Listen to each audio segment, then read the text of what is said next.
boca, y todos bendigan su santo nombre eternamente y para siempre. La alabanza de Jehová proclamará mi boca, y todos bendigan su santo nombre eternamente y para siempre. Amén. La alabanza de Jehová, dice, proclamará ¿quién?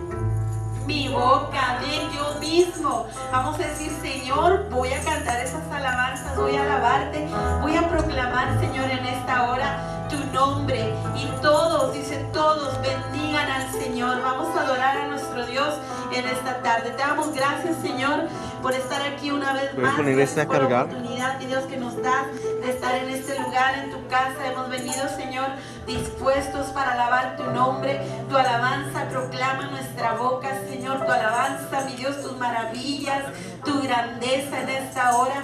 Pedimos bendiga, Señor, a cada uno en este lugar, desde el más pequeño hasta el más grande. Que sea tu Espíritu Santo, Señor, el que venga a tocar, el que venga a ministrar y a obrar en cada corazón. Pedimos, Señor, bendigas, mi Dios, a los que están desde casa, Señor. Seas tú, mi Dios, en sus vidas, seas tú tocándoles ahí donde ellos se encuentran. Bendice, Señor, sana al enfermo, mi Dios, levanta, Señor, al que necesita fuerza, fortaleza. Dale, Señor, esa fuerza en esta hora, en el nombre de Jesús. Sea tu presencia, Señor, en este lugar de una manera especial. Mientras tanto, nosotros, Señor, nos disponemos para alabarte, para exaltarte y para unidos, Señor, bendecir tu nombre, para unidos darte la gloria y la honra. Espíritu Santo, muévete con poder en medio de nosotros. Espíritu Santo, llena, reviste, Espíritu de Dios. Te damos gracias en esta hora. Gracias, Señor. Gracias, mi Dios. Amén. Gloria al Señor. Y así, hermano, vamos a proclamar la alabanza del Señor. Amén. Vamos a alabar al Señor usando tus manos, usando tu voz y dándole la gloria al Señor. En el principio, el Espíritu de Dios se movía sobre las aguas, pero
ahora se está moviendo dentro de mi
fuego que cayó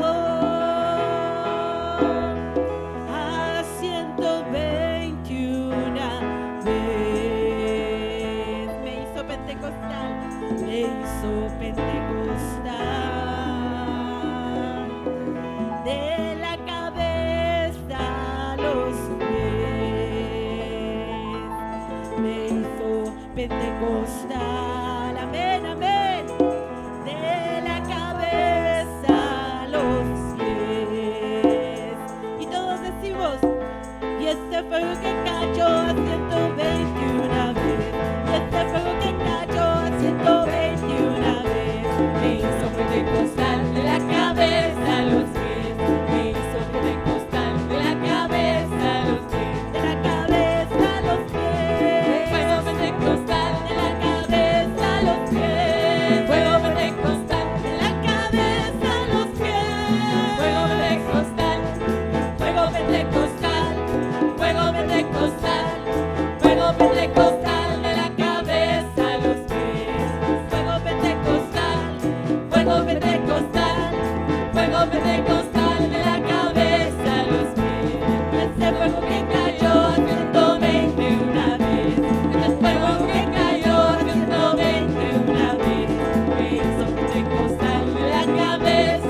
cosas maravillosas. Vamos a darle la gloria al Señor y decirle Hosana al Rey de Reyes, amén.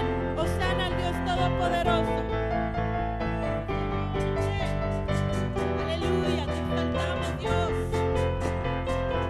Levantamos su clamor por sanidad y redención. Muéstranos lo que tú ves y los secretos de tu corazón. Pido, pide hoy tu libertad y salvación.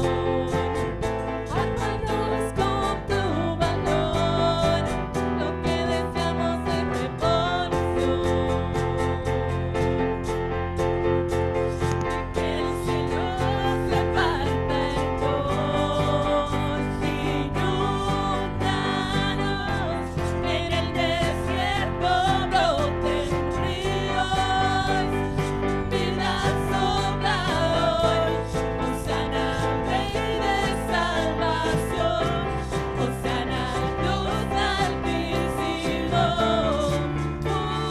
Hosana, Jesucristo, Jesucristo es Rey, Hosana al Rey de salvación, Hosana al Dios altísimo, Hosana, Jesucristo, Jesucristo es Rey. Aleluya, sí, amén. Y levantamos su clamor por sanidad y redención.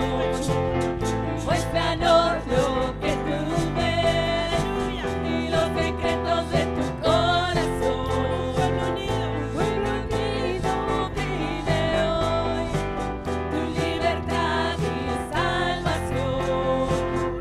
Ármanos con tu valor, lo que deseamos es revolución. Dilo con nosotros, mi hermano.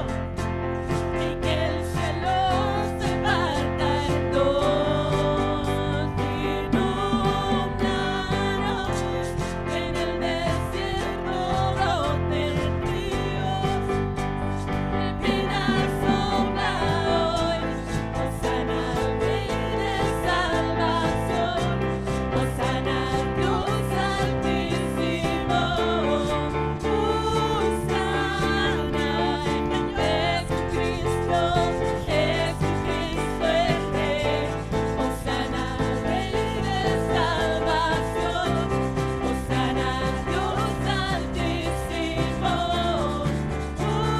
Hosana, Jesucristo, Jesucristo es Rey.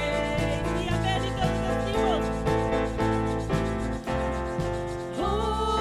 Hosana, Levanta tus manos. Hosana, Hosana al Rey, Al Rey de Reyes. Aleluya. Hosana,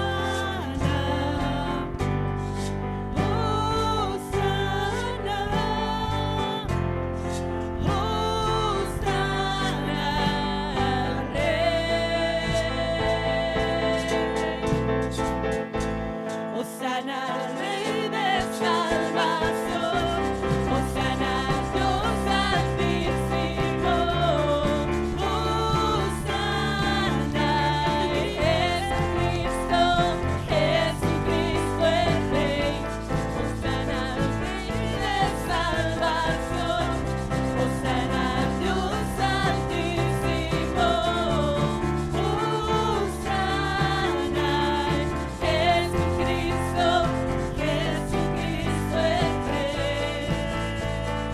Sí, Señor. Aleluya. Levantamos tu nombre en esta hora. Te exaltamos. Jesucristo, tú eres Rey. Aleluya. Nadie como Él. Amén. El Cristo de poder, hermano, está en medio de nosotros Él es el que nos ciñe de poder, dice la Escritura, dice la palabra del Señor, que Él adiestra nuestras manos para la batalla, amén. Ciñe nuestros pies, los afirma, en pocas palabras. Hermano, el Cristo de poder está en medio de nosotros. ¿Por qué no voltea con el que está a su lado, le da una sonrisa, amén? Dígale bienvenido a la casa del Señor, qué bueno que estás esta tarde aquí. Acuerda y recuerda que Jesús es el que nos ciñe de poder, amén. A Él vamos a adorar y a exaltar. Al que me ciñe de aquel que mi victoria es. solo Él. Solo Él alabaré, solo a Él exaltaré. Al que me ciñe de poder, aquel que mi victoria es. Solo Él alabaré, solo a Él exaltaré. De ti será mi alabanza en la congregación. Yo cantaré y alabaré Tu nombre, Señor. tu nombre, Señor. De ti será mi alabanza en la congregación. Yo cantaré y alabaré tu nombre, Señor.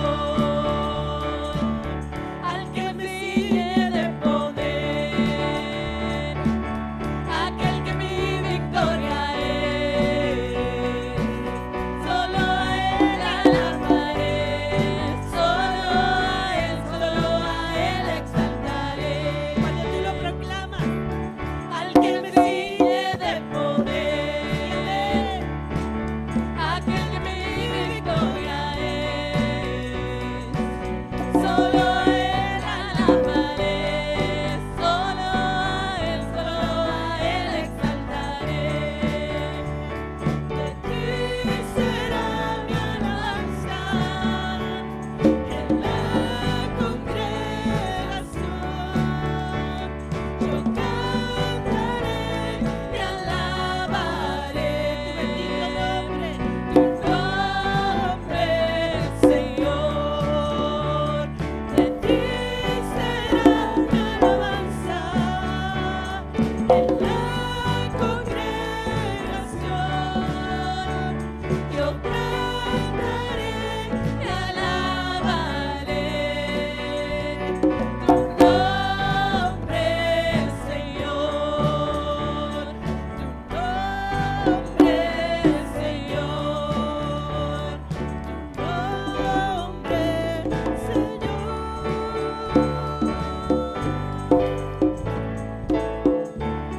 amén. Solo de Él, amén, nuestra alabanza en medio de la congregación. ¿Y cómo no vamos a darle esa alabanza, hermanos, si hoy nos levantamos solo por su misericordia, por su gracia? Estamos aquí, hermanos, porque Él tuvo misericordia de nosotros un día más, una vez más. Si usted puede mover sus pies, puede mover sus manos, puede respirar, dele la gloria al Señor y dígale: de ti será mi alabanza, Señor, porque no estoy de pie por casualidad, estoy de pie, Señor, porque tú me amas y porque hoy, una vez más, Señor, tuviste misericordia de mí. Amén. Vamos a orar, hermanos, por las ofrendas y por los diezmos. Ahí en su lugar le invito para que en reverencia oremos al Señor y le demos gracias a nuestro Dios por lo que Él nos da, hermanos, y porque Dios día a día en su misericordia, hermanos, Él nos provee, Él nos guarda, Él nos sustenta, hermanos, y en ello también Dios nos da la oportunidad de poder participar y traer nuestras ofrendas al alfolí. Dice la palabra del Señor, porque de esta manera hay bendición en nuestra casa. Amén. Voy a pedirle así a nuestra hermana Ana que nos dirija en esta oración.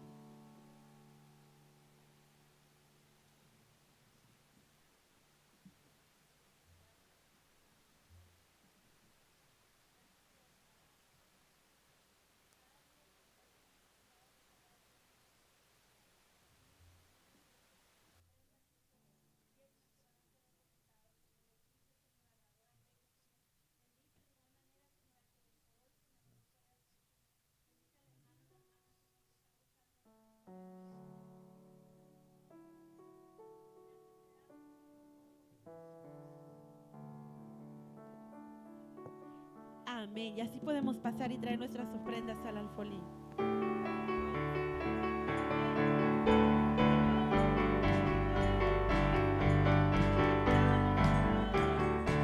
Aleluya, por su gracia, amén, sin igual.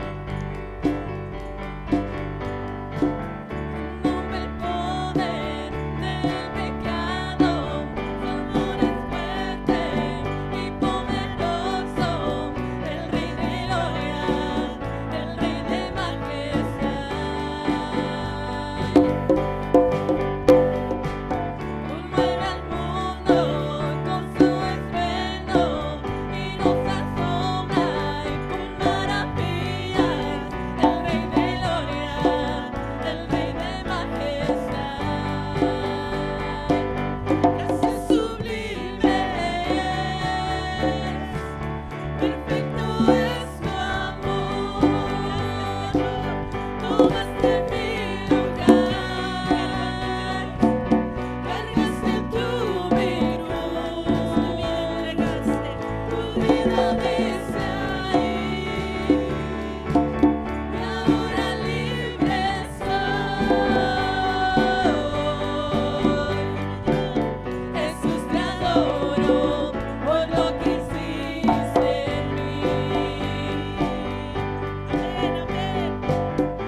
toda la gloria, Señor.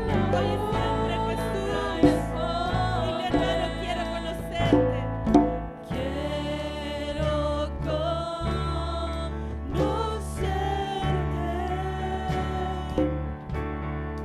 Aleluya. Cada día más a ti,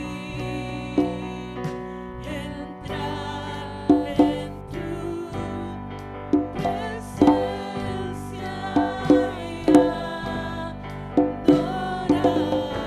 Y adorarte, Señor. Revélanos tu gloria. Deseamos ir, Señor. Deseamos ir mucho más a ti. Anhelamos tu presencia. Queremos tu presencia,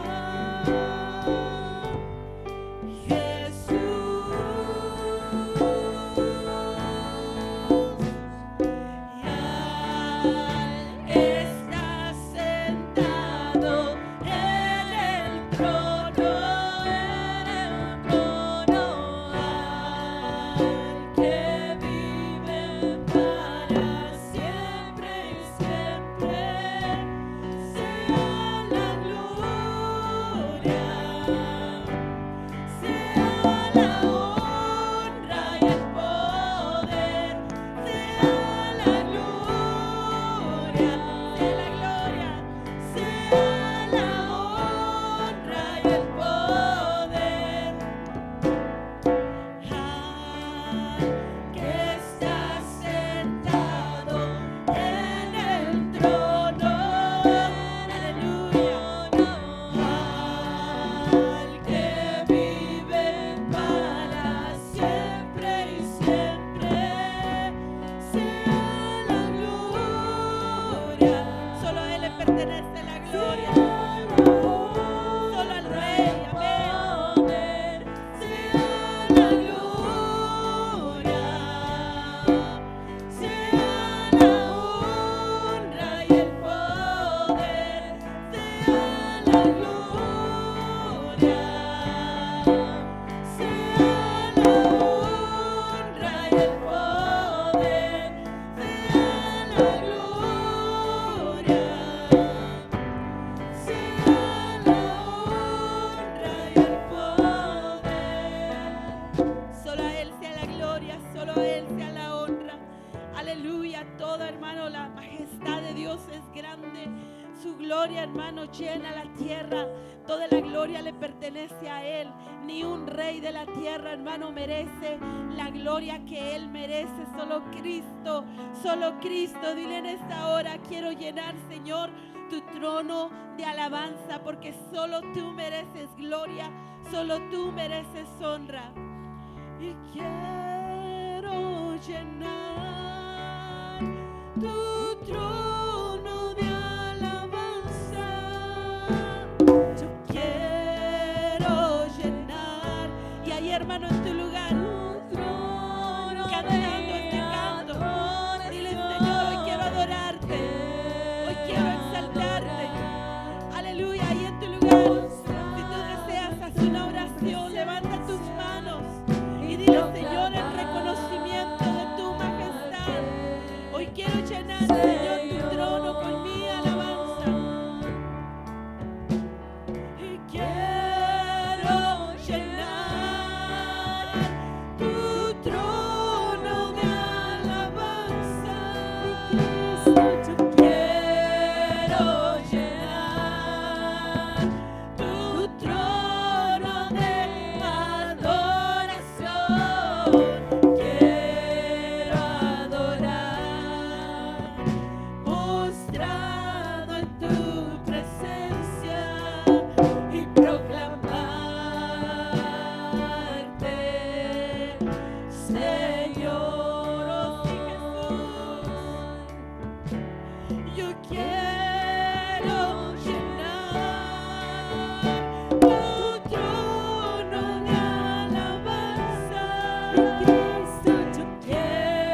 solo a ti, Señor. postrado en tu Nos postramos, Señor, delante de y ti. proclamar. Te adoramos, Cristo, te adoramos. Señor, Bendito eres, Señor. Yo quiero llenar tu trono de alabanza. Quiero llenar tu trono de adoración. Quiero adorar, postrado en tu presencia, proclamar tu y nombre, Señor. proclamarte, Señor. Y dicen que no existes, que no eres realidad, pero lo que podemos sentir nadie puede negarlo. Aleluya, cuando Él toca tu corazón, cuando Él toca todo tu ser, no hay duda alguna, porque nadie puede llenar el vacío del corazón, solo Él. Y te siento más y más. Quiero llenar tu trono de alabanza. Comienza a alabar al Señor. Comienza a darle gracias. Comienza a darle gracias. Dile gracias, Señor, porque extendiste tu mano de poder. Gracias, Señor, porque tomaste mi cruz, porque ocupaste mi lugar. Dile gracias, Señor Jesús. Gracias, Señor Jesús, por el aire que hoy puedo respirar. Dile gracias, Señor, porque aunque otros digan que no existes, yo no puedo negar, Señor, tu obra en mi vida. Porque cada vez, Señor, que yo me acerco a tu presencia, ahí están, Señor, tus brazos de amor extendidos. Cada vez, Señor, que yo doblo mis rodillas, ahí está tu presencia, Señor, que viene y me llena. Dile gracias, Cristo. Hoy proclamo tu nombre, hoy exalto tu nombre, hoy bendigo tu nombre. Yo quiero llenar tu trono de alabanza. Yo quiero llenar Te adoramos, tu Señor. trono de adoración. Quiero adorar, postrado en tu presencia y proclamarte, Señor. Aleluya, aleluya, aleluya. Yo quiero llenar tu trono de alabanza, tu trono, Señor, de alabanza. Cristo, yo quiero Adorarte solo a ti, bendito Salvador. tu trono Exaltarte solo a ti, mi Cristo. adoración. Quiero adorar, postrado en tu presencia y proclamarte, Señor. Y proclamarte,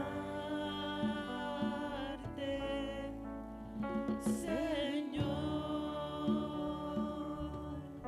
Y proclamarte, Señor. Te adoramos, Jesús. Te adoramos, Señor, y bendecimos tu bendito nombre. Recibe la gloria, recibe la honra. Santo eres, Cristo, santo eres. Te exaltamos, Señor, y te adoramos. Te adoramos, te adoramos. Oh, Espíritu de Dios, toca los corazones. Espíritu Santo, toca las vidas. Espíritu de Dios, rompe las ataduras, rompe las cadenas. Espíritu Santo, y trae libertad a cada corazón. Trae libertad en esta hora, Espíritu de Dios, en el nombre de Jesús. Tu presencia, Señor, venga a llenar este lugar. Te damos gracias, te adoramos, Cristo, y exaltamos tu nombre. Gracias, Jesús. Aleluya. Gloria al Señor. Disponga su corazón, hermano. Amén. Y dejemos que el Espíritu Santo nos hable a través de su palabra. Así vamos a pasar a la palabra del Señor y no dejemos de exaltar el Dios. Amén.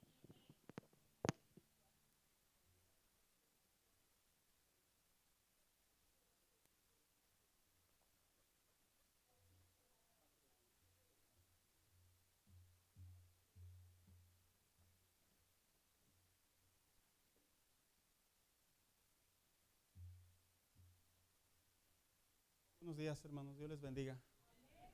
¿Cómo están, hermanos? Ahora me siento chueco. No, sí estaba chueco. ¿Cómo ha estado, hermano? Qué bueno, gracias. Qué bueno que estamos aquí en la casa de Dios. Mire, quiero invitarlo a que abra su Biblia junto conmigo y me acompañe a la carta del apóstol Santiago, capítulo 5, versículo 8. Cuando lo tenga, dígame amén, por favor. La carta del apóstol Santiago, capítulo 5, versículo 8. Y dice la Biblia de la siguiente manera: así también ustedes manténganse firmes y guarden con paciencia la venida del Señor. ¿Qué dice la Biblia? Que se acerca. Siéntese, por favor. La semana pasada comenzamos a hablar acerca de uno de los temas que de alguna manera yo decía que sí se han olvidado, y es precisamente la venida del Señor. Creo yo que con tanto materialismo, hermanos, con tanta tecnología, con tanta ficción, con tanta maldad, con tanto cinismo, perdón que sea en ese término, pero es la verdad, hermanos, que la sociedad se está desarrollando en esta parte del mundo y también del otro lado. Creo yo que de alguna manera el corazón de las generaciones de ahora, cuando se habla del cristianismo y se habla de un evento llamado la venida de Cristo, me atrevo a creer que se ríen, se burlan. Otros no lo creen, otros piensan que exageramos, porque de tanto que ha avanzado la ciencia, de tanto que ha avanzado la vida del hombre, evolucionado no desde la perspectiva animal, Homo sapiens, no, como ser pensante, sino desde la perspectiva que en su corazón ha abierto la mente al punto de hacer cosas inimaginables. De alguna manera, espiritualmente hablando, eso ha cerrado su corazón para entender las cosas espirituales. Leía unas estadísticas y de hecho, hermano, dicen que aquí en Estados Unidos es preocupante para las organizaciones cristianas o evangélicas, porque un alto porcentaje de jóvenes en la actualidad, que son la generación del mañana, ¿verdad, hermanos? Dijo alguien por ahí, ya vamos de salida. Bueno, pues yo le abro la puerta, ¿verdad? No se crea. Dijo alguien que las generaciones de ahora de cristianos o de jóvenes no cristianos, se dice que el pensamiento en relación a la iglesia y a la venida del Señor está extremadamente bajo, hermanos. No creen en la venida del Señor. Y estos temas tienen como propósito precisamente que nosotros comprendamos que desde la perspectiva bíblica del Dios real, porque esto no es un fanatismo, no es un ritualismo, el cristianismo no es una opción, el cristianismo es real. Dios existe, se le ha mostrado al hombre. Los apóstoles, los profetas, los líderes, los sacerdotes, los reyes, en cada uno de sus tiempos a través de las profecías se ha comprobado social y científicamente que se han estado cumpliendo una serie de eventos apocalípticos, en otras palabras, desastres, eventos que nunca se habían visto. Y Mateo 24 es el libro que que generalmente yo menciono para decir que la venida de Cristo se acerca. Alguien dijo por ahí, guerra siempre ha visto. Sí. Alguien dijo por ahí, hambre siempre ha visto. Sí, les digo. Pero debido a la sobrepoblación y debido a la sed de poder y debido a las relaciones diplomáticas tan críticas que hay, esto nos muestra la Biblia que lo que se escribió hace más de 2000, 5000 años no está equivocada, tienen cumplimiento. Y cuando hablamos de la venida del Señor, la carta de Santiago, hemos estado mencionando cómo es que en los tiempos de aquellos entonces el apóstol Santiago le empieza a escribir a la iglesia y le hace mención que la venida del Señor se aproxima.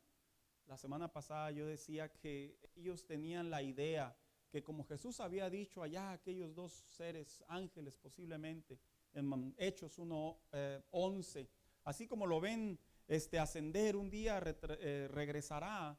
Ellos crearon la idea de que Cristo ya iba a venir en unos meses o en unos años, que seguramente, hermano, de buena fe lo esperaban como nosotros. Cada vez que a nosotros nos preguntan, ya Cristo viene, a través de esos amenes, sinceramente, hermano, sí quisiéramos que Cristo viniera, ¿verdad?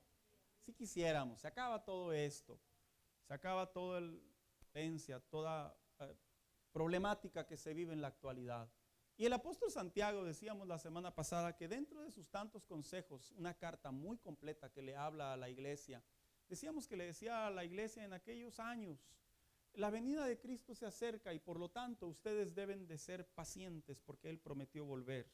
Luego hablaba una ilustración allá en Santiago 5:7 y decía que la venida de Cristo es como un sembrador, que hablábamos de ello la semana pasada, un sembrador que va y siembra, pero que espera recibir fruto. Y no solo espera fruto, sino que espera también lo que se le conoce como la lluvia temprana y tardía. Y veíamos cómo espiritualmente hablando la vida del creyente, cuando da realmente frutos en su relación con Dios, puede esperar la venida del Señor.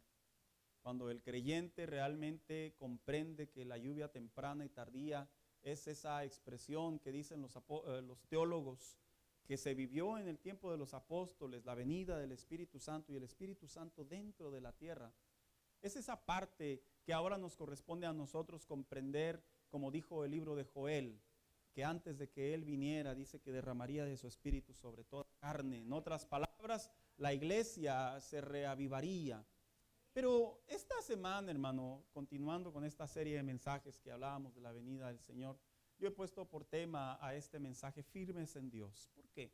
Porque cuando leemos el versículo que acabamos de leer, nos damos cuenta de algo interesante. Les dice el apóstol Santiago, esperen la venida del Señor, y luego dice, ¿cómo? Con firmeza. ¿Sabe? La palabra firmeza generalmente está asociada con una permanencia, pero también con una constancia. Está asociada con una actitud, con un pensamiento, con una convicción que cuando está dentro de ti, van a suceder una serie de eventos, pero no van a dañar tu vida porque tú estás firme, estás sólido. Pero cuando hablamos de la palabra firmeza en los tiempos bíblicos, fíjense cómo nos vamos a traer los tiempos bíblicos miles de años después, es porque en aquellos tiempos la iglesia sufría mucha persecución, hermanos. Miren, hermanos, quiero que observe o me escuche brevemente un poco de historia. El gobierno romano era muy poderoso. El gobierno romano tenía control de mucha parte del mundo gracias a un hombre allá llamado Alejandro el Magno, que se le metió en la cabeza conquistar el mundo y formalizó, unió la moneda y la lengua, que bíblicamente hablando y estratégicamente hablando sirvió mucho a la iglesia, porque el evangelio se dispersó en una sola lengua. Pero Roma, dice la historia, que cuando comenzó a ver que el cristianismo comenzó a multiplicarse, porque algunos piensan que la iglesia del libro de los Hechos eran allá un puñito de hermanos, no. Estamos hablando de miles o de cientos de miles que reporta la historia y los historiadores. El evangelio se multiplicó grandemente, no solamente entre los judíos, sino también entre los griegos, los romanos, esenios y un montón de personas de aquellos lugares. Roma, hubo un punto en donde comenzó a preocuparse y empezó a observar que el cristianismo crecía y en cierta manera no les convenía, porque Roma tenía sus propios dioses y entre ellos, pues hubo una vez, dice la Biblia en el libro de los Hechos, que un hombre se quejó y dijo, porque ya los cristianos, la gente se está haciendo cristiana y ya no se están haciendo como los dioses nuestros, mi negocio está perdiendo. ¿Se acuerdan, hermanos? El platero. Y dice la Biblia que el apóstol Pablo y otros hombres de Dios líderes comenzaron a ser perseguidos. Cuando llegó el tiempo de la carta de Santiago, Roma específicamente ya era una preocupación para ellos ver al cristianismo crecer. Porque imagínense, la gente se portaba bien. De repente por ahí dijo alguien, ¿verdad? El gobierno quiere que la gente se porte bien. Pues sí, no, hermano, es una balanza. Porque imagínense, ya no hay celadores, ya no hay cocineros. Y una vez platicando con alguien ahí intelectual me decía, es que a los gobiernos le conviene una balanza, que hay gente que se porte bien y gente que se porte mal. Dice, si todo lo ven bueno, dice, les preocupa. Si todo lo ven malo, también les preocupa. Entonces, es una balanza, me explicaba ese intelectual. Y yo creo que no estaba tan errado. El problema es que en el gobierno romano en aquellos años, cuando el cristianismo comenzó a crecer, la historia dice, y la Biblia enseña, que la iglesia comenzó a sentir dos eventos muy marcados en su caminar con Dios. Y el primer evento fue precisamente la persecución, la tribulación. El segundo evento fue que los intentaban dispersar. Porque militarmente hablando se sabe que para poder debilitar a un ejército, ¿qué hay que hacer, hermanos? Quebrarlo. Entonces, políticamente hablando, Roma buscaba la manera de debilitar el cristianismo para que se deshiciera. Y el apóstol Santiago le dice a la iglesia de aquellos tiempos, permanezcan firmes. Porque permanecer firmes es la única manera en la que, no solo histórica, social y bíblicamente hablando, una generación puede avanzar, sino que acorde a la palabra de Dios, permanecer firmes es la actitud, el comportamiento que Dios espera de la iglesia mientras Él retorna. Yo decía la semana pasada que de repente vemos un montón de creyentes por diferentes lados que viven la vida cristiana como si Cristo nunca fuera a venir. Otros viven la vida cristiana como si Cristo fuera a venir en 20 años, pero no con la finalidad de planear algo bueno, sino con la finalidad de alguna manera de mantener a distancia su relación con Dios. Como los hijos, ¿verdad, hermanos? Empiezan a crecer los hijos y luego se queda el hermano, la hermana mayor responsable en casa, ¿verdad? Y luego le manda el texto la mamá o el papá, ¿verdad? Ya vamos para la casa. ¿Qué hacen los hijos? Córrele a limpiar todo, a recoger todo, porque ya vienen los papás, ¿verdad? Porque sabemos perfectamente que cuando vemos que las cosas se acercan, intentamos hacer esos cambios. Y una de las cosas que la Biblia enseña es que en la vida cristiana, la venida de Cristo, en realidad no hay un tiempo, día exacto que le pueda Dios hablar al hombre y le pueda decir, llego tal año. Porque si fuera así, imagínense, la gente viviría a sus anchas, ¿verdad? Como se dice vulgarmente, y diría, al cabo ya Cristo viene en un mes, ya empiezo a calentar motores y me porto bien, ¿verdad? No, cuando Cristo dice que Él viene, hay una serie de predicciones, de profecías que Él dice que van a estar sucediendo. Y mientras tanto, en esas predicciones, en esas profecías que día a día se están cumpliendo, yo primero quiero que nos vayamos a la parte histórica de la Biblia y luego sacamos nuestra aplicación a la vida cristiana. Los creyentes estaban siendo perseguidos. Los creyentes buscaban la manera de destruirlos, de difamarlos. De tal manera, hermano, que es impresionante cuando uno conoce un grupo de personas que son capaces de dar su vida por una convicción. Eso es algo impresionante. Eso hay que tener valor para hacer eso. Es como los policías, ¿verdad, hermano mío? Una profesión muy honorable, que en ocasiones inclusive dan su vida por gente desconocida. Ellos dicen, es que para eso me enlisté, para proteger. Como los bomberos, cuando por salvar entre las llamas a una persona, desafortunadamente ha habido bajas y los consideran héroes. Los soldados que se enlistan en aquellos años, en aquellos tiempos, cuando realmente sí se buscaba la manera de proteger una patria. Y eran hombres que eran reconocidos, que decían, ni conocía lo que estaba, quienes estaban detrás de él, pero él tenía una convicción de que había que defender la patria. En la vida cristiana, si algo Dios busca de su iglesia, es que los cristianos tengamos la convicción de que cuando Él dice que va a volver, Él espera que el creyente comprenda la importancia de mantenernos permanentes y pacientes a su venida. Permanentes y pacientes. ¿Y cómo? Firmes. Así que cuando hablamos, y dice el apóstol Santiago, permanezcan firmes, es porque la palabra firmeza en la Biblia tiene una conexión con la palabra, en cierta manera, tribulación. Cuando usted lee las cartas paulinas, el apóstol Pablo generalmente, cuando le decía a la iglesia, continúen, avancen, no se detengan, generalmente él utilizaba este lenguaje para decir, porque el Señor ya viene pronto. Era una manera de decir, manténganse firmes. Y cuando el apóstol Santiago usa la frase, manténganse firmes, es porque en primer lugar estaba hablando, firmes ante ¿qué? Ante las tribulaciones. Mire lo que dice primera de Tesalonicenses 3 del 1 al 5.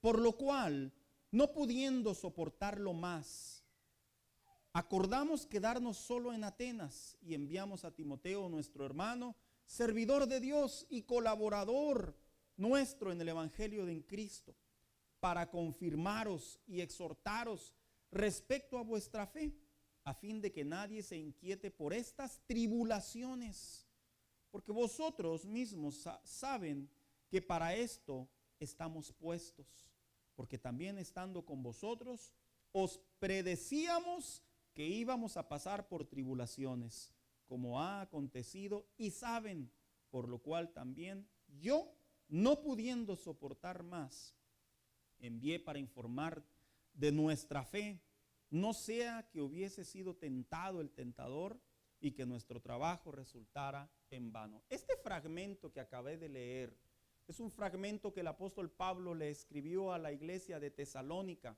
y que venía enviado de parte de Timoteo.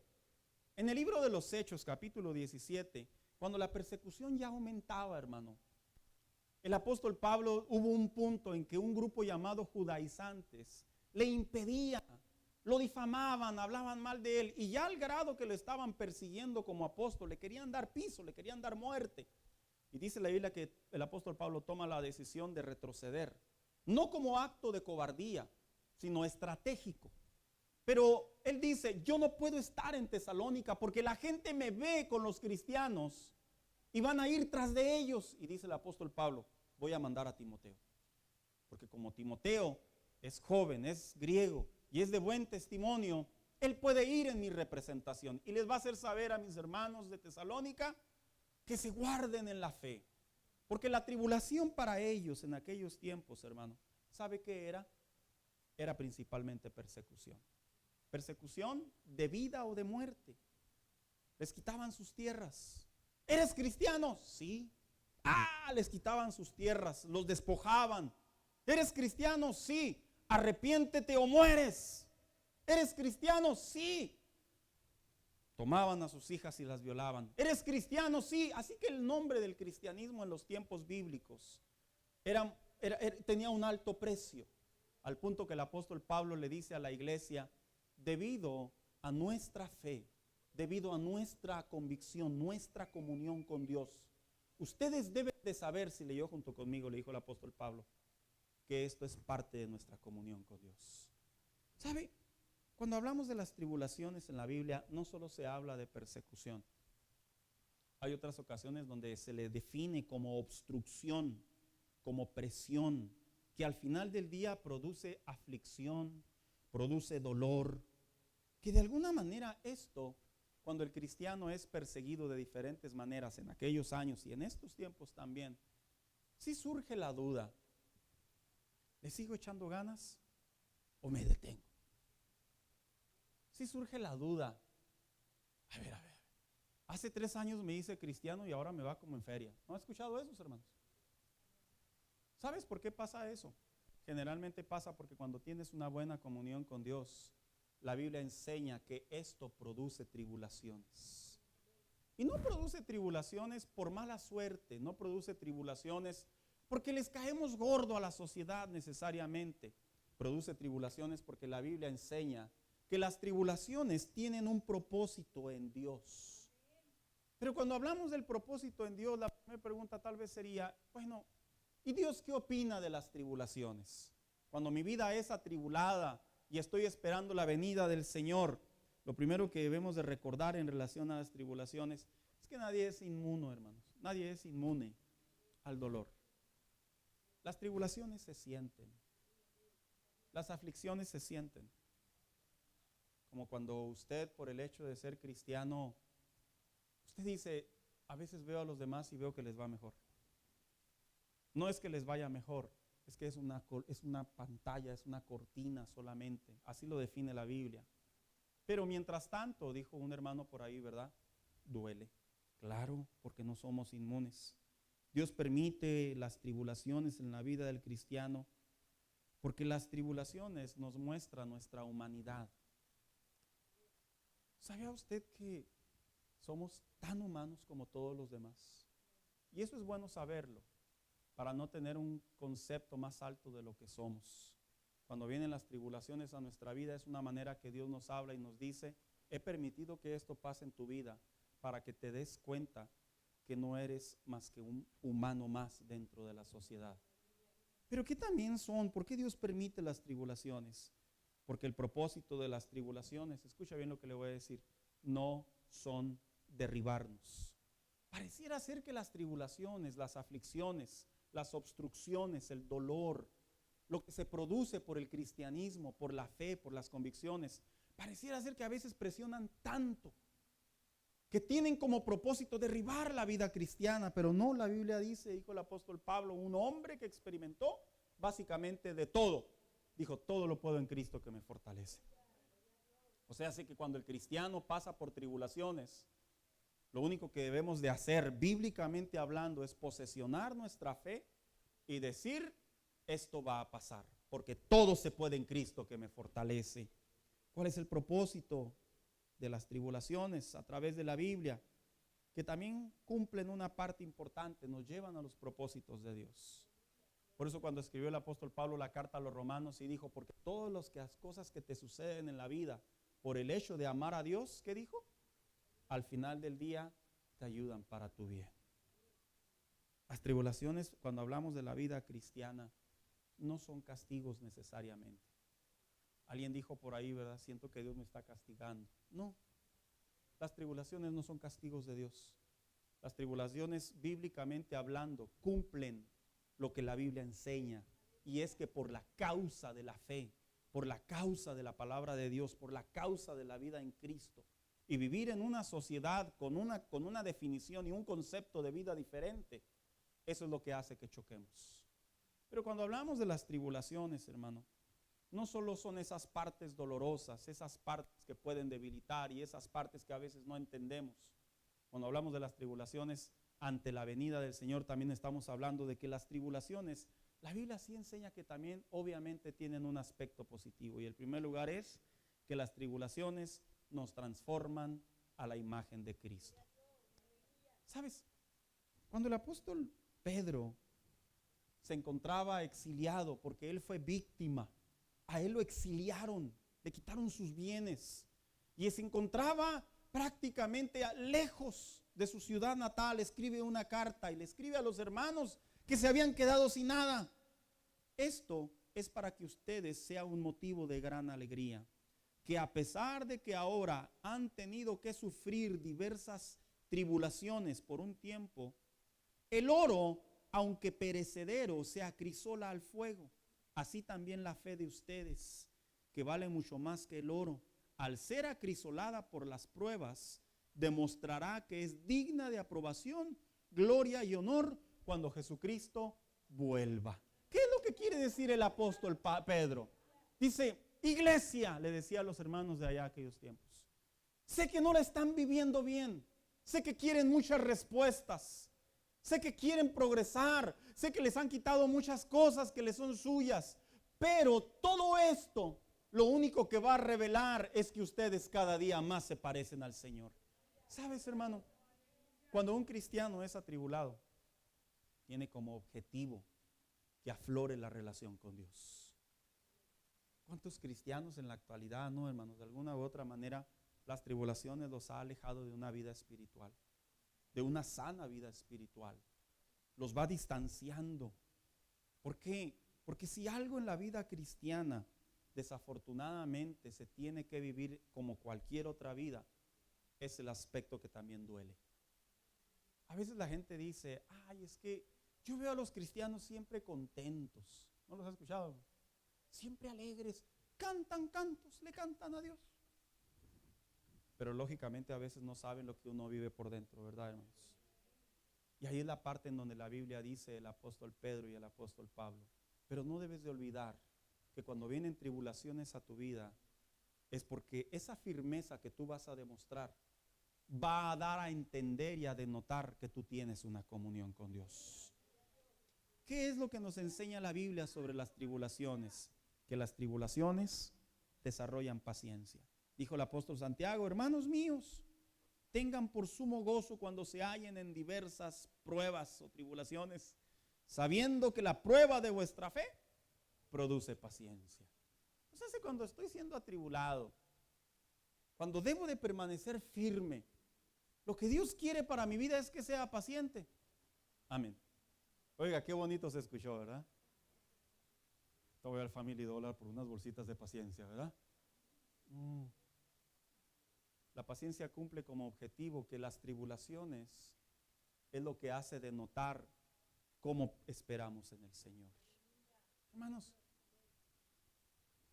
muchos creyentes se han desesperado de la venida del Señor.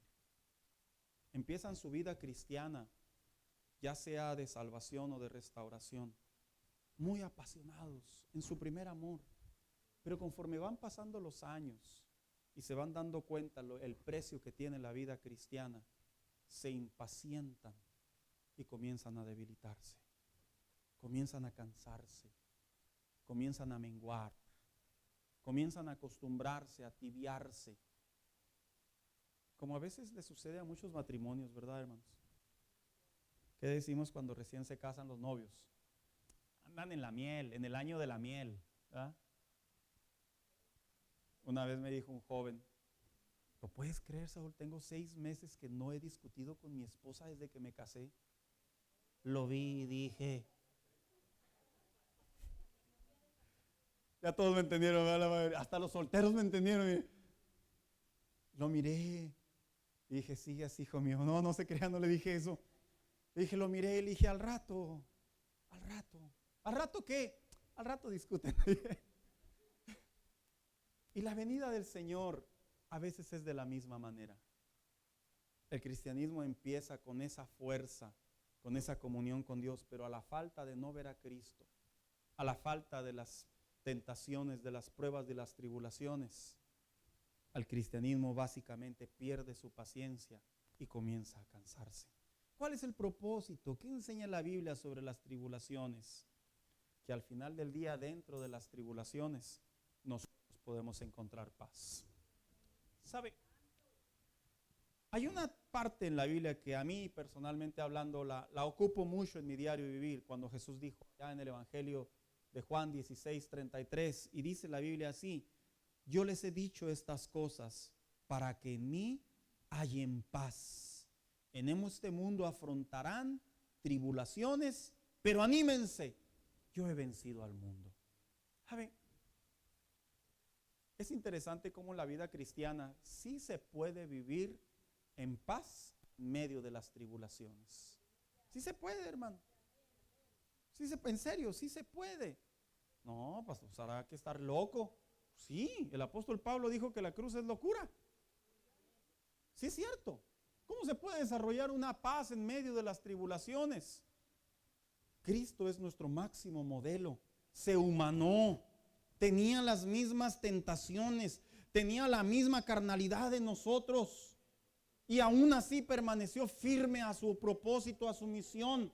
los apóstoles, conforme avanzaban la vida, los profetas, los sacerdotes, a pesar de mostrar esa parte humana y un lado sombrío en su diario vivir, de algo estaban convencidos.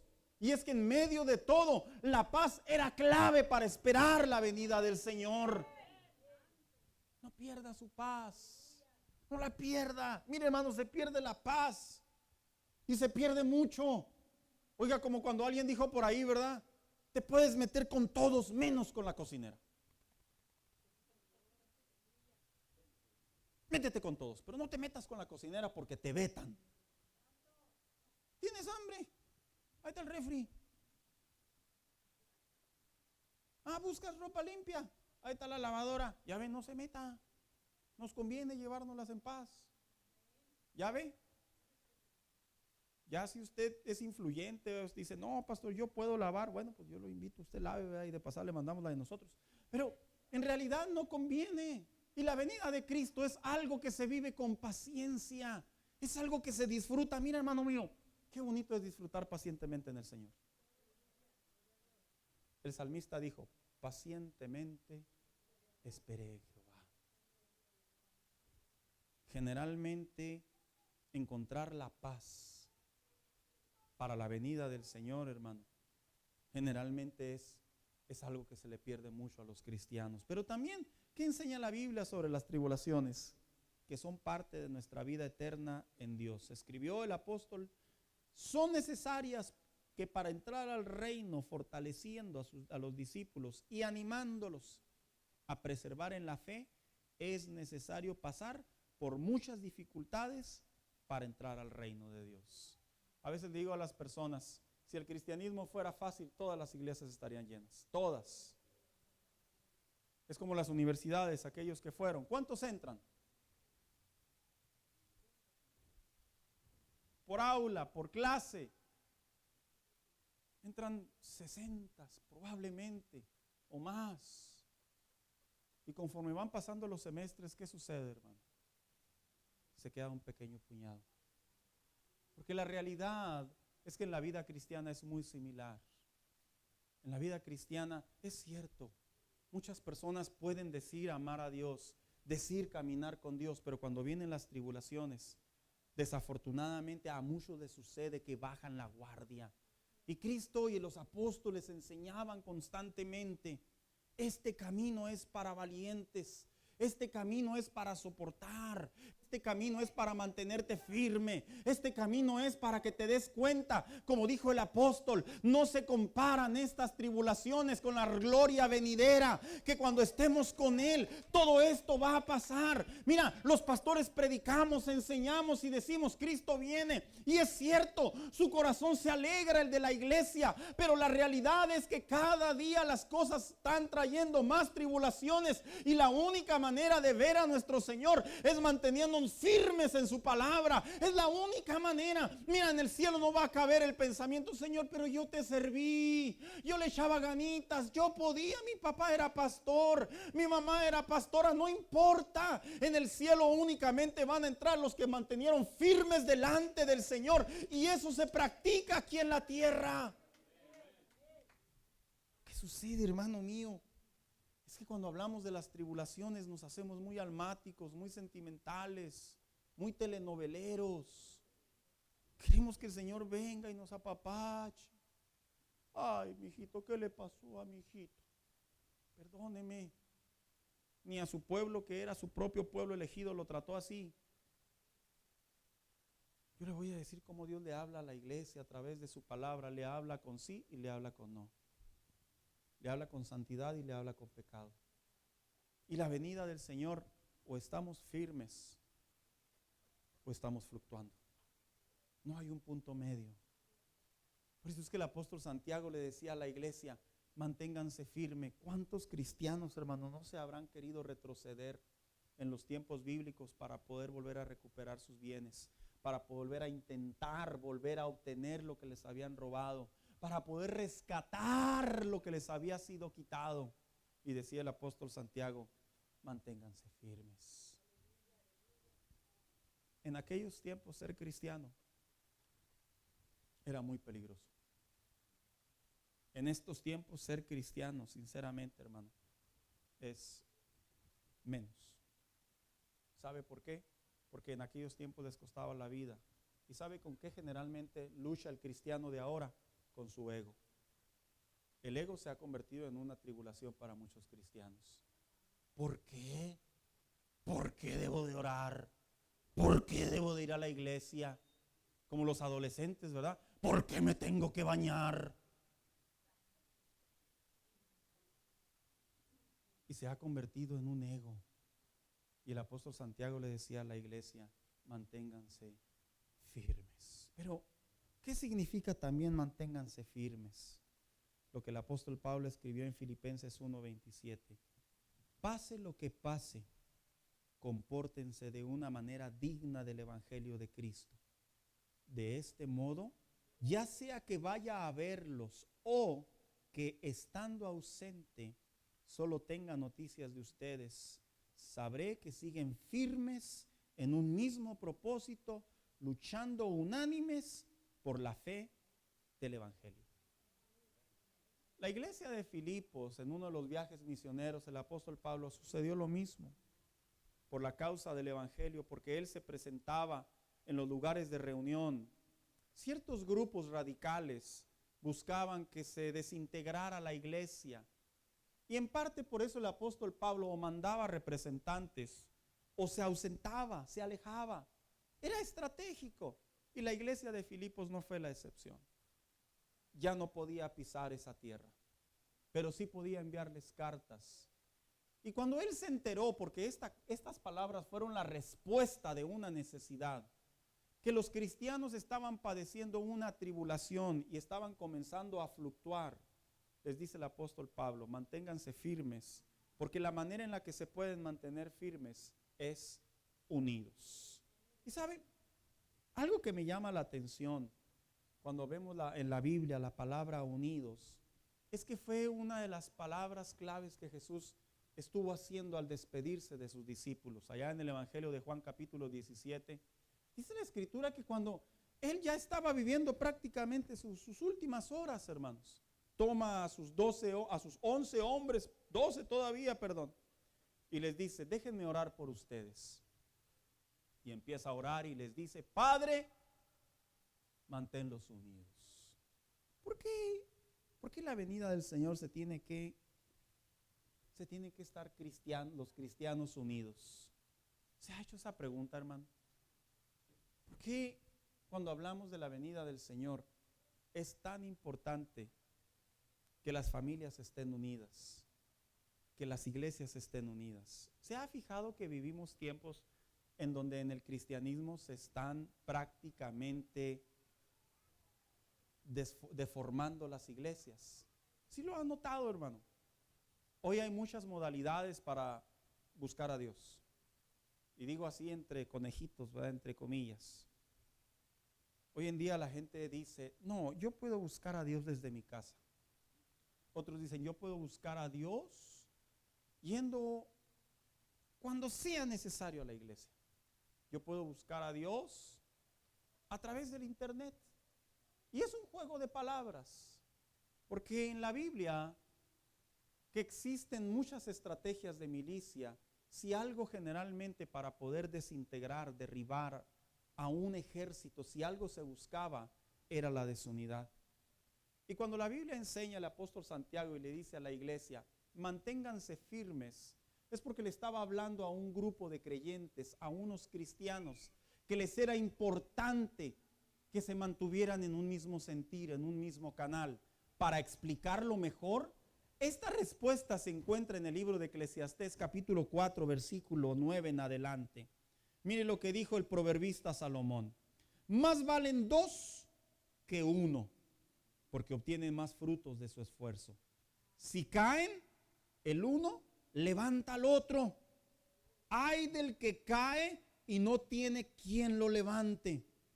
Uno solo puede ser vencido, pero dos pueden resistir. Las cuerdas de 3 hilos no se rompen fácilmente. Si algo se está notando mucho hoy en relación a la venida del Señor, es que la palabra unidad dentro de las iglesias se está debilitando mucho. De hecho, lo digo y lo sostengo. Muchas iglesias parecen Walmart. La gente entra, escucha un sermón, canta y sale por la puerta. Lo he dicho muchas veces. Las iglesias en cierta manera parecen clubes sociales. Aquí es donde nos conocemos, pero salimos de aquí y ya cada quien tiene sus broncas. Cuando el apóstol Santiago le dijo a la iglesia, permanezcan firmes, es porque el proverbista Salomón, para mejor explicarlo, dio a entender. Cuando ustedes están unidos, voy a empezar en primer lugar, como familia, esperando la venida del Señor.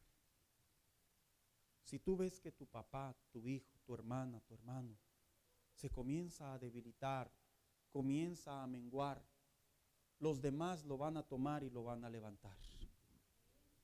Matrimonios. Esperar la venida del Señor como matrimonios. Es como cuando ves que tu pareja ya no quiere orar, ya no quiere buscar a Dios, empieza a tener pensamientos negativos, empieza a tener actitudes imprudentes. Y de repente tú como pareja le dices, oyes, ¿sabes qué? Si la estás pasando mal, entiendo, pero hay que ponernos de pie juntos. Como iglesia, la venida del Señor en realidad, Jesucristo dijo que nosotros somos su cuerpo. El apóstol Pablo lo explicó, dando a entender que la iglesia cuando está unida, uno puede estar al pendiente de los demás hermanos y podemos ser de bendición sobre nosotros mismos. Algo que se nota mucho hoy en la actualidad es esto: los altos índices de divorcios, los altos índices de desigualdad, los altos índices, el clasismo, el alto índice multicultural y de pensamiento existencial. Perdón que hable en estos términos, pero lo que quiero dar a entender para ser más claro, vivimos en una sociedad en donde cada quien hace lo que se le pega la regalada gana. Y eso es un problema para la venida del Señor, no solo cultural y generacionalmente hablando, sino principalmente como iglesia. Porque la Biblia nos enseña que cuando nosotros esperamos la venida del Señor, como cuando el pueblo de Israel, los hebreos, se encontraban y le dijo a aquel hombre llamado Moisés, pongan dinteles de sangre de aquel alimento que se han comido y la sangre va a quedar como las puertas de sus casas y el ángel de Jehová pasará y no morirán. ¿Qué cree? Cada quien estaban unidos en sus propias casas y se les dio la instrucción. No tienes familia, no te preocupes, júntate con alguien. No tienes animal para sacrificar, no te preocupes, vete con alguien, porque cuando estén unidos va a pasar el ángel de Jehová y ustedes podrán ser libres. La Biblia enseña el evento del éxodo del pueblo de Dios. ¿Sabe qué es lo que representa para la iglesia de ahora? La venida de Cristo. Sé que esto no lo pude explicar mejor, pero lo que quiero dar a entender es esto, hermano mío. Una iglesia unida, familias unidas, hogares unidos, liderazgos unidos, congregaciones unidas, pueden permanecer firmes hasta la venida del Señor. Pueden permanecer firmes.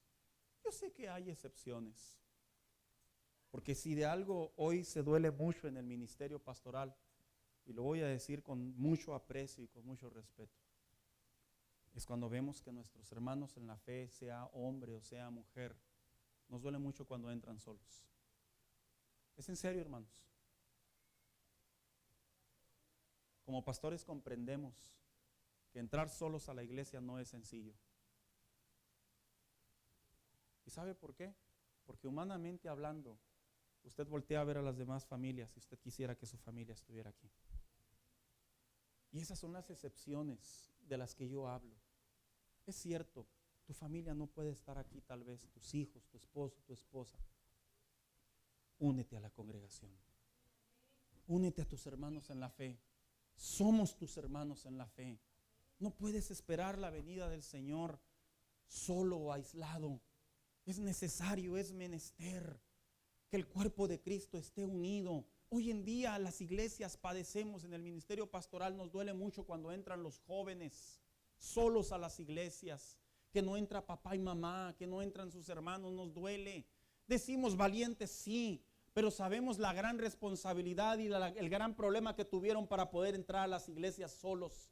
Escúchame lo que te voy a decir, no te aísles, no te hagas a un lado, júntate con los tuyos.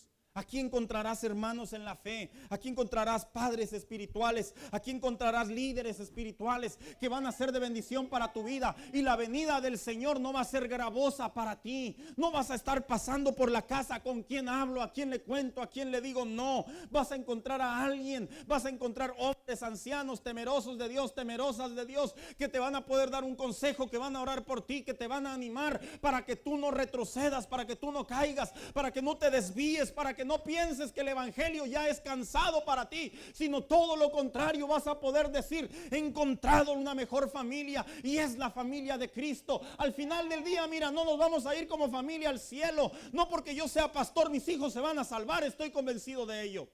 Al final del día nos vamos a ir como iglesia.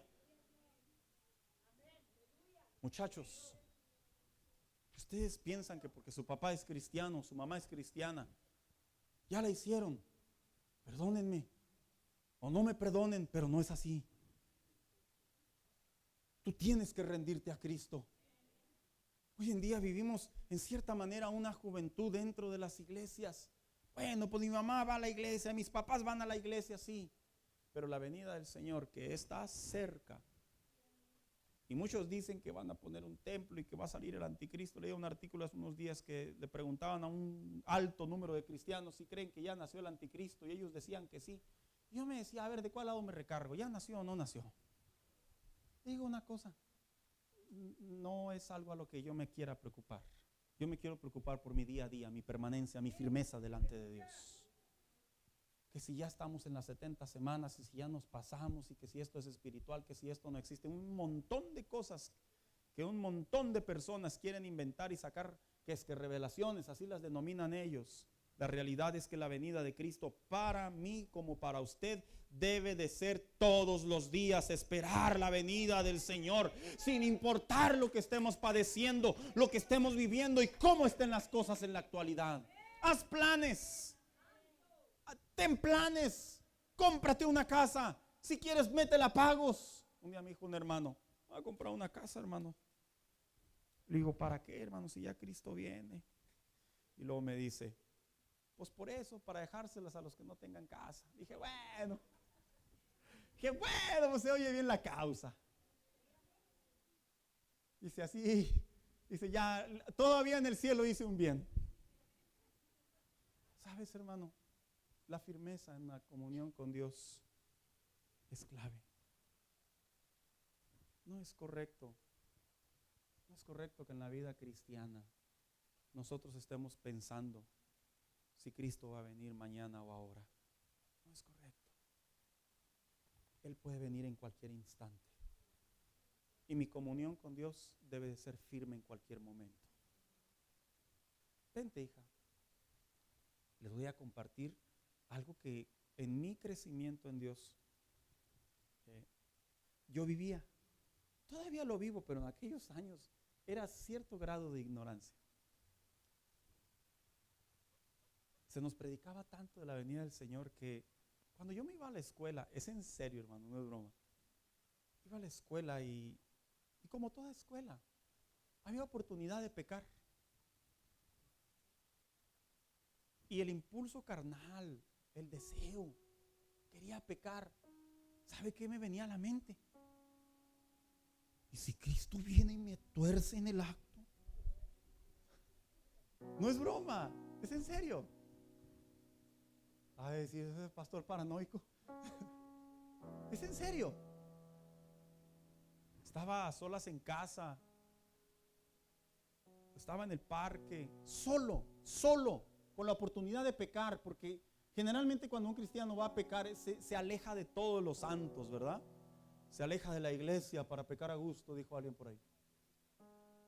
Y en esa edad, cuando yo me sentía impulsado a pecar, venía un flashazo del cielo. ¿Y si Cristo viene? Me hacía para atrás y me rajaba. Y decían, no puedo. A la fecha, Cristo no ha venido.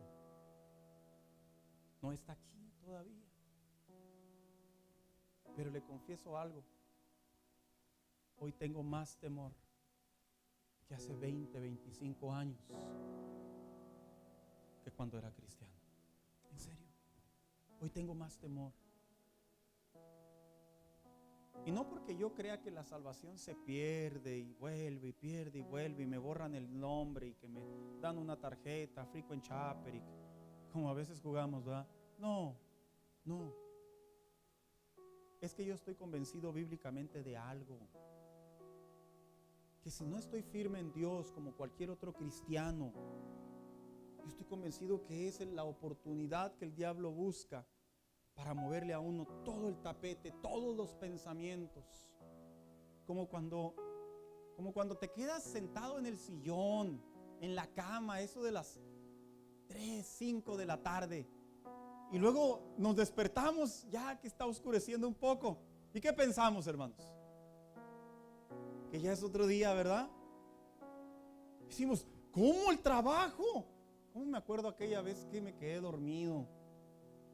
Me acosté y me quedé dormido y me levanté eso de las 9 de la noche y rápidamente voy y abro la regadera y yo veo a mi mamá cocinando. Ay, mi mamá se levantó temprano y mi otro hermano viendo la tele. Literalmente me bañé, me alisté y cuando ya iba bajando me dice mi mamá, ¿a dónde vas tú? Le digo, al trabajo, madre, ya se me hizo tarde porque ya eran las 7, era invierno. Me dijo, ¿sabes qué hora son? Le digo, las 7. Son las 7 de la noche, menso. Bueno, no me dice menso, a veces lo agregué yo. Y dije, es cierto. Cuando uno no está firme, hermano, se le mueve a uno el tapete muy feo. Se mueve.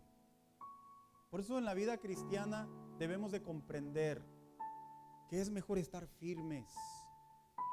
Es mejor estar limpios, es mejor estar calientitos, es mejor estar en la constancia, en la firmeza de la demanda de Dios.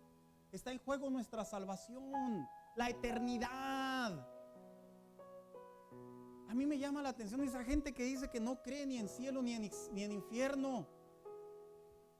Siento que es una manera de querer justificar la vida vacía que tienen y querer hacer de su vida un papalote. Así los veo yo. ¿Qué nos hace pensar que no existe algo más allá si la misma tierra lo demuestra? Todo crece, todo muere. Cometes una falta, pagas una sentencia. El sentido de la secuencia de la vida nos demuestra que también existe algo más allá. A mí me llama la atención cuando converso con ateos y me dicen, no, Dios no existe. Digo, es la manera más burda de poder justificar que necesitas de Dios. ¿Y sabe por qué? Porque tan simplemente experimentar la presencia de Dios, esto no es sugestión positiva, esto no es cuento de hadas.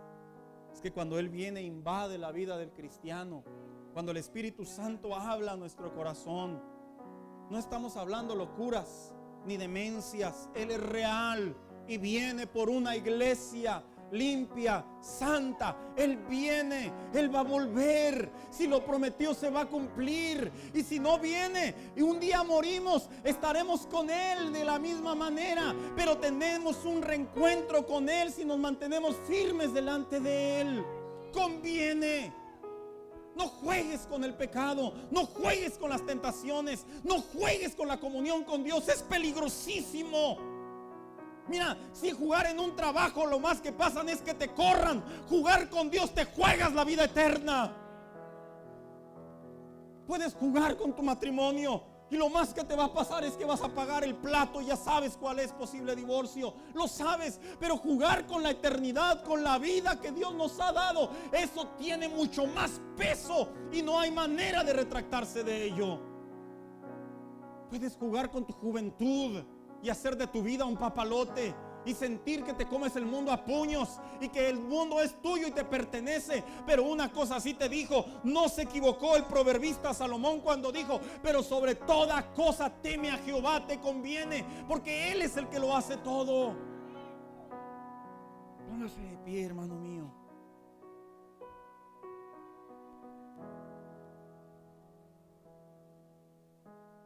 Muchos cristianos están dolidos con Dios. Y no hablo necesariamente a la iglesia, es sobre la grabación. Están dolidos con Dios. Están tristes en su relación con Dios. O están confundidos. Muchos cristianos, hermanos, sí es cierto, tienen tribulaciones que ya los ahogaron, que ya los aprisionaron y que de alguna manera han sido causa para no poder levantarse. Pero la Biblia claramente dice: si el justo cae 7 veces lo levanta el Señor, dando a entender hay oportunidad. Mira, cuando yo escuchaba a los predicadores decir: ya Cristo viene, yo temblaba, hermano, en mi banca. No es broma, es en serio. Porque decía dentro de mí: ya viene. En mi inocencia, en mi ignorancia teológica, me la creía. Hoy me la sigo creyendo también.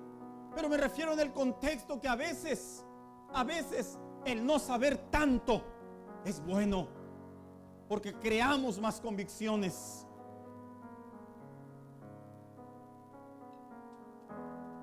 No juegues con la relación con Dios. Afiánzate, afírmate, restáurate, ponte de pie. Dile al Señor: Señor, ya quiero hacer las cosas bien. ¿Sabes qué te va a decir a través de su palabra el Señor? Ya era hora, ponte de pie y caminemos.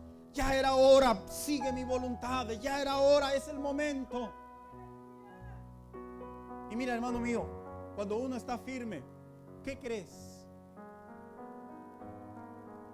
Las personas que nos rodean se van a empezar a hacer la pregunta: ¿por qué este está tan firme en su fe?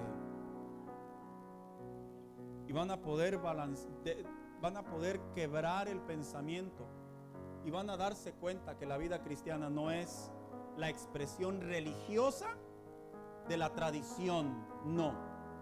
Es una comunión que nos religa con Dios, que nos vuelve a unir a comunión con Dios.